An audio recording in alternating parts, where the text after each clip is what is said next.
Abre tua Bíblia comigo no Evangelho de João, capítulo 5. Vamos estudar a palavra de Deus agora. Acompanhe comigo até o verso 11. Passado estas coisas, havia uma festa dos judeus, e Jesus subiu para Jerusalém. Ora, existe ali junto à porta das ovelhas um tanque chamado em hebraico Betesda, o qual tem 5 pavilhões. Neste jazia uma multidão de enfermos, cegos, coxos, paralíticos, esperando que se movesse a água, porquanto um anjo descia em certo tempo agitando-a. E o primeiro que entrava no tanque, uma vez agitada a água, sarava de qualquer doença que tivesse. Estava ali um homem enfermo, havia 38 anos. Verso 6, Jesus vendo-o deitado e sabendo que estava assim há muito tempo, perguntou-lhe: queres ser curado? Respondeu ele, o enfermo: Senhor, eu não tenho ninguém que me ponha no tanque quando a água é agitada, pois enquanto eu vou, desce outro antes de mim. Então lhe disse Jesus: levanta-te, toma o teu leito e anda. E imediatamente o homem se viu curado e tomou do leito, pôs-se a andar. E aquele dia era sábado. Por isso disseram os judeus ao que foram curados: hoje é sábado, não te é lícito carregar esse leito. Ao que ele respondeu: o mesmo que me curou me disse: toma o teu leito e anda. Glória a Deus. A Bíblia conta a história, uma passagem de um homem que tinha muito mais, ou provavelmente mais do que 38 anos, porque a Bíblia fala que havia 38 anos que ele padecia de uma doença, de uma enfermidade que fazia ele não andar. Algo tinha acontecido com ele, que fazia ele ser coxo. E ele ficava ali no tanque de Betesda. O tanque de Betesda é uma coisa muito interessante. Só é descrito na Bíblia nessa passagem do Evangelho de João, mas é algo comprovadamente pela arqueologia e pela história. Tem um lugar onde se reconhece, onde se achou esse tanque de Betesda, porque tinha uma importância muito grande para a sociedade de Jerusalém na época de Jesus. O tanque de Betesda era um lugar onde tinha 5 fontes de água, que retinham a água da chuva, e ali servia, como o nome já diz, Betesda quer dizer casa de misericórdia, casa dos oprimidos, casa dos esquecidos. E ali era um lugar de solidariedade, ali, mais ou menos, né? Era um lugar onde as pessoas que eram jogadas da sociedade, que eram excluídas, que não tinham condições, que eram extremamente enfermas. E eu lembro você que, dependendo da enfermidade que a pessoa tinha, ela era tida como maldita, amaldiçoada, ela tinha que ficar excluída da sociedade. E essas pessoas ficavam ali nesse lugar, nesse tanque de Betesda, no tanque da misericórdia. E ali, nesse lugar, que a Bíblia fala aqui em João 5, que fica perto da porta das ovelhas. A porta das ovelhas era a porta mais desprezada. Em Jerusalém tinha 12 portas, 12 portais. Tinha o portal dourado, que era o portal mais importante, onde o rei entrava, onde a Bíblia fala que Jesus voltará e entrará como rei em definitivo. E tinha das 12 a porta das ovelhas, que era aquela porta onde as ovelhas passavam. Exatamente ali perto desse tanque, tinha um lugar onde as ovelhas eram limpas, porque elas iam ser sacrificadas em adoração, em louvor, no culto daquela época. Era o lugar, ou seja, as pessoas que ficavam desprezadas ficavam junto com as ovelhas, ficavam junto com os animais, com os dejetos dos animais, comiam com eles e ali ficavam. E aí tinha uma lenda, a gente não sabe se é lenda ou se é real. Eu acredito que era real, mas eu falo assim porque a teologia me impõe a falar desse jeito. Está entre parênteses, e entre parênteses poderia ser tanto legenda como, poderia tanto ser lenda como real. A Bíblia fala que um anjo descia e movia as águas uma vez por ano. E quando ele movia as águas, quem estava dentro da fonte era curada. Olha só que interessante. Naquele lugar onde tinha miseráveis, pessoas doentes, pessoas desprezadas, e era uma multidão, era a casa de misericórdia, era ali onde as pessoas mais abastadas de Jerusalém deixavam alguma doação, deixavam alguma roupa, deixavam algum alimento, era a casa de misericórdia. Uma vez por ano, agora você imagina comigo a confusão que era quando essa vez acontecia. Alguém gritava, o anjo está movendo a água, imagina a confusão que era, todo mundo correndo para dentro da água.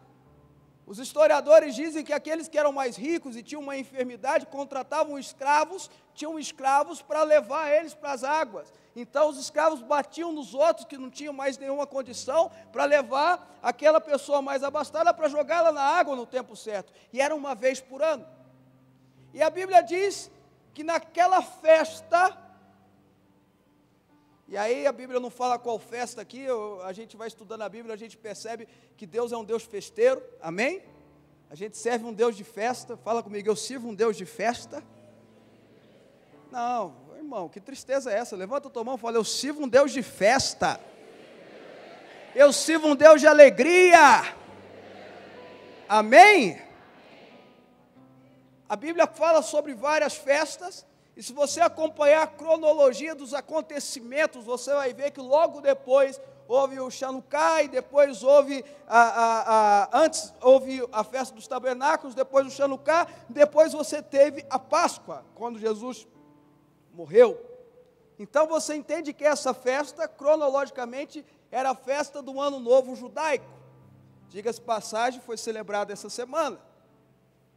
O Ano Novo Judaico estava acontecendo, um novo momento estava acontecendo, uma nova história estava se cumprindo na vida daqueles que estavam na casa de misericórdia e no povo de Israel, mas especialmente em um homem que há 38 anos estava enfermo, porque naquele dia, o Rei dos Reis, Senhor dos Senhores, que poderia entrar pelo portal dourado, resolveu entrar em Jerusalém pela porta das ovelhas.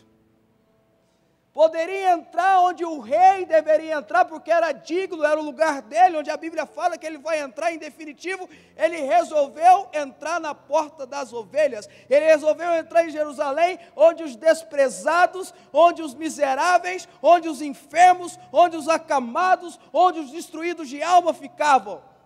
Jesus foi ao encontro deles, e ao passar na casa de misericórdia, em Betesda, no tanque de Betesda, ele encontra um homem. Agora veja a situação que ele encontra esse homem. Ele vê aquele homem que tinha alguma fé, ele demonstrava alguma fé, porque senão não tinha parado Jesus, senão não tinha mexido com Jesus, ele demonstrou alguma fé. Jesus pergunta para ele, você quer ser curado? O que vocês acham? Tem gente que acha que Jesus ele só podia estar brincando, porque ele chegava no cego e perguntava, o que queres que eu te faça? Ele chegava no coxo e perguntava, o que queres que eu te faça? E para esse aqui, que está há 38 anos, na casa da misericórdia, no tanque de Betesda, 38 anos esperando ser curado, ele pergunta, você quer ser curado? Queres ser curado? De fato você quer receber esse milagre? De fato você quer receber essa resposta? E aí o homem responde para Jesus assim, olha mestre, não tem ninguém para me levar no tanque quando as águas mexem, não tem ninguém para me jogar lá, quando eu tento ir já fora alguém na minha frente. Lembro vocês, imaginem de novo comigo a confusão que era quando alguém gritava, o anjo está movendo as águas. Porque às vezes é assim mesmo. As pessoas até dentro da igreja se importam muito mais com o seu milagre, com a sua resposta, e desprezam aquele que está do lado. Ele quer a resposta, mas ele não quer que o outro seja respondido também. Ele escuta alguém contar um testemunho e fala, por que ele merece e eu não? Por que aconteceu isso na vida dele e não aconteceu comigo? É assim ou não é, irmãos? Aquela confusão toda diante de Betesda, ele fala, ninguém me leva lá, e Jesus pergunta para ele, você realmente quer ser curado? Irmãos, não tem uma coisa que Deus tem ministrado muito no meu coração, ministrado muito na minha mente, nessa semana, a nossa mentalidade. A nossa mentalidade. Salmos 42, por exemplo, verso 6, Davi ministra para si mesmo. Davi ministra sobre a sua mente, Davi ministra sobre a sua alma, quando ele declara assim: por que está abatido a minha alma? Por que está desesperada, ansiosa dentro de mim? Espere em Deus, porque eu ainda louvarei a Ele, meu auxílio e Deus meu. Ele ministrou para si, ele ministrou para a sua mente. O apóstolo Paulo fala em Romanos que eu tenho que ser transformado pela renovação da minha mente. A minha mentalidade tem uma importância muito grande. Nós precisamos ter a mentalidade da cura e não a mentalidade da doença. Nós precisamos ter a mentalidade da resposta e não a mentalidade do fracasso. Nós precisamos ter a mentalidade de ser mais do que vencedor e não a mentalidade de um perdedor. Enquanto estivermos na mentalidade do perdedor, enquanto estivermos na mentalidade do enfermo, enquanto estivermos na mentalidade do desprezado, enquanto estivermos na mentalidade de alguém que está preso na casa de misericórdia, nós não vamos ter a resposta. Queres ser curado? De fato você quer ser curado? De fato você quer essa resposta? Ou você já se acomodou? Tem gente que se acomoda com a doença. Estou falando besteira, irmãos? Tem gente que se acomoda com o fracasso e quer ser tadinho, né? O coitadinho. Ele quer ser coitadinho, ele quer que todo mundo olhe para ele com olhar de dó. Não, Jesus perguntou para ele porque sabia que ele precisava mudar a mentalidade dele. O povo de Israel, diante de Golias, ficou com tanto medo de Golias, irmão. Essa passagem mexe tanto comigo. 1 Samuel capítulo 37. Tanto com medo de Golias que esqueceu que ele era grande, mas não era dois. Eles ficaram com tanto medo de Golias que eles gastam 4 versículos da Bíblia para falar do tamanho da roupa de Golias. Um deles para falar do peso da lança. Não é da lança, da ponta da lança. E eles ficaram morrendo de medo. Golias conseguiu intimidá-los. Golias conseguiu fazê-los ter a mentalidade de um perdedor, mas Davi não. Davi, quando chegou, ouviu e disse: quem é esse incircunciso para afrontar o exército do Deus vivo? A mentalidade de Davi era diferente. Ele tinha uma mentalidade de vencedor, ele não tinha uma mentalidade de perdedor. Tanto é que quando Saul chega para ele e fala: você não pode ir contra esse gigante, você não pode enfrentar esse gigante porque você é novo. Ele fala: não, meu rei, eu já livrei minhas ovelhas de um leão, já livrei minhas ovelhas de um urso, e esse incircunciso vai ser só mais um. E quando ele vai diante de Golias, presta atenção, irmãos, Golias olha para ele, a Bíblia fala que despreza ele, menininho bonitinho, 17 anos, a Bíblia fala isso mesmo, boa aparência, ruivo, menino de tudo. Golias olhou de cima e embaixo, Golias com 2 metros, quase 3 metros de altura, olhou de cima e embaixo e falou assim: você acha que eu sou um cão? Você vem com pedra? Você vem com um pedaço de pau para lutar contra mim? E a Bíblia fala que ele amaldiçoa, que ele xinga Davi. Deve ter desprezado Davi de cima e embaixo. Davi olha para ele, porque a mentalidade de Davi não era de derrotado, a mentalidade de Davi não era de um enfermo, a mentalidade de Davi não era de uma pessoa escrava, a mentalidade de Davi era uma mentalidade de vencedor, era uma mentalidade de rei. Ele olha para Golias e fala: tu vem contra mim com espada e com lança, mas eu vou contra ti em nome do Deus dos exércitos, e hoje mesmo o Senhor te entregará em minhas mãos. O resto da história você conhece. Queres ser curado? E ele responde com uma desculpa, ele responde com que a mentalidade dele estava prendendo ele. Mas ele estava na casa de misericórdia, ele estava no tanque de Betesda, ele estava ali com um pouquinho de fé, ele estava ali com a fé do tamanho de um grão de mostarda, ele estava ali esperando alguma coisa.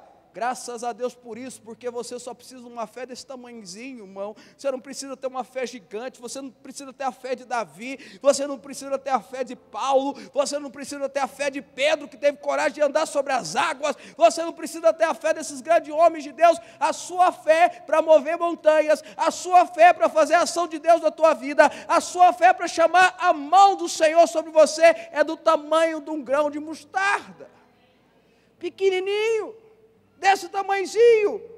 Ele estava na casa de misericórdia, você está hoje na casa de misericórdia, você está hoje no tanque de Betesda, você pode ter entrado na porta das ovelhas, mas você veio encontrar com o Rei dos Reis, Senhor dos Senhores, e a sua fé, do tamanho do grão de mostarda, basta para Ele dar um basta na sua maldição, um basta na sua enfermidade, um basta no seu problema, um basta na sua desunião familiar, um basta em o que você está enfrentando.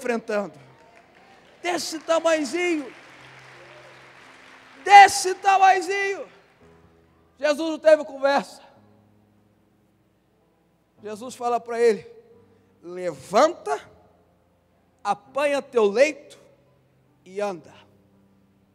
3 coisas: levanta, pega a tua cama, e a expressão aqui de leito, irmãos, eu não vou tentar falar em grego não, porque é uma palavra muito difícil, mas quer dizer maca de hospital, uma expressão de cama de hospital mesmo, de doente.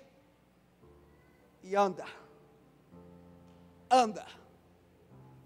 Levanta. Já viu o coxo levantar, irmão? Ainda mais naquela época, provavelmente ele sofria de paralisia infantil. Já viu levantar? Não tinha força nas pernas não, mas Jesus fala, levanta. Jesus mexe com ele, Jesus chama ele para tomar a posição, Jesus fala para ele, começa a agir, Jesus fala para ele, você mudou a sua mentalidade, então age, põe o seu pé, firma o seu pé, levanta. É o que Pedro e João, na porta do templo, e aí agora sim, na porta formosa do templo, ele lá dentro daquela porta, tinha um coxo ali dentro, esperando alguma coisa, e a Bíblia fala que Pedro fala, eu não tenho nem ouro nem prata, mas o que eu tenho te dou, levanta, em nome de Jesus Nazareno, levanta e anda, e Pedro pega na mão dele, puxa ele, firma o joelho, e fica em pé. Levanta. O que falta para você levantar, irmão? O levantar é atitude sua, não é atitude de Jesus. O levantar é atitude sua, o levantar é a sua atitude natural, o levantar é a sua posição natural, o levantar é a sua guerra natural. Toma o seu leito, põe debaixo do braço, não é a primeira vez que Jesus fala isso. Jesus em outros evangelhos conta que um homem desceu, um paralítico também desceu do teto, porque a casa estava lotada, Jesus estava pregando um encontro, num culto lotado, e aí não tinha como passar aquele paralítico, os 4 irmãos vão, 4 amigos, desce o paralítico, e a Bíblia fala que Jesus, vendo a fé dele, manda ele levantar, pegar o leito e andar, e o homem pega o leito, porque o leito significava o fracasso dele, o leito carregava ele, o leito é que levava ele para os lugares. A partir daquele momento não, com o encontro de Jesus não, Jesus entrou naquela história, Jesus entrou naquela vida, não era mais o leito que carregava ele, era ele que determinava onde o leito ia. E anda, tome posse da sua resposta. Mas isso é loucura para os homens, mas Deus escolheu as coisas loucas para enganar as sábias. Mas isso é loucura que você está dizendo, mas é isso mesmo. Nós não estamos falando de algo natural, nós estamos falando de algo sobrenatural, nós não estamos falando algo que a ciência explica, nós estamos falando algo que o céu explica. É céu na terra, toma teu leito, anda. Ele pega, não vou mais ficar na casa de misericórdia, agora eu posso andar. Jesus entrou na minha vida, eu tomei posse da minha resposta, eu não preciso mais esperar anjo mexer na água. Entenda, meu irmão, Jesus morreu, ressuscitou, para que eu e você não precisamos esperar anjo mexer na água. Eu e você não precisamos esperar mais lá parado, porque agora eu posso ouvir a voz de Cristo Jesus. É isso que o homem fala, quando os fariseus, os sacerdotes chegam para ele e falam, você não pode tomar o seu leito e andar hoje. Olha só, cabeça de religioso, você não pode ser curado, hoje é sábado,